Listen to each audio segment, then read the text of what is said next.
Thank you, Mr. Speaker, and through you to the members.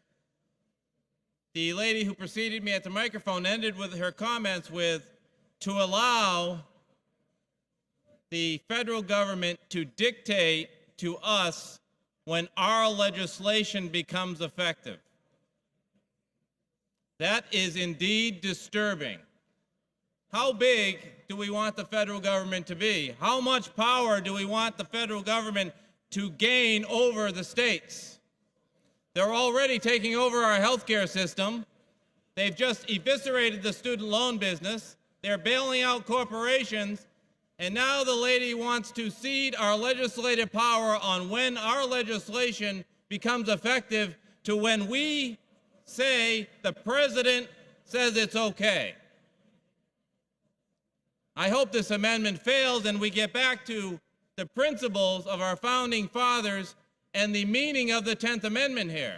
This isn't about making foreign policy. This isn't about talking about what the federal government should do. This is about our right as a sovereign state on what we want the public policy of Massachusetts should be, regarding our pension funds, our own money, the money that our employees contribute, the money that we invest through our appropriations process for the benefit of our employees. Do we want these dollars going to possibly aid a nation which is fostering terrorism? Plain and simple. Do we want our investment dollars to be sent and invested in a nation which does not have the best interests of peace in the Middle East and our own nation's security at heart? It is a simple matter.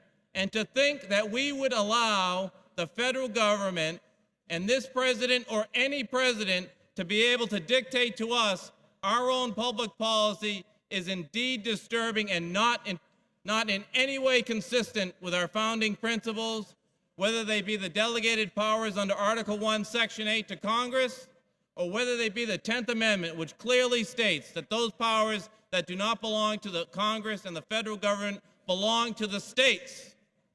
Certainly, we as a Commonwealth have the right to dictate where our investment dollars go to. In no way should this amendment pass. I ask you to join me in rejecting this amendment and passing the underlying bill so that we send a message to Washington, to Iran, and to the world that we will not allow our pension dollars to be used for terrorist activities anywhere on this globe.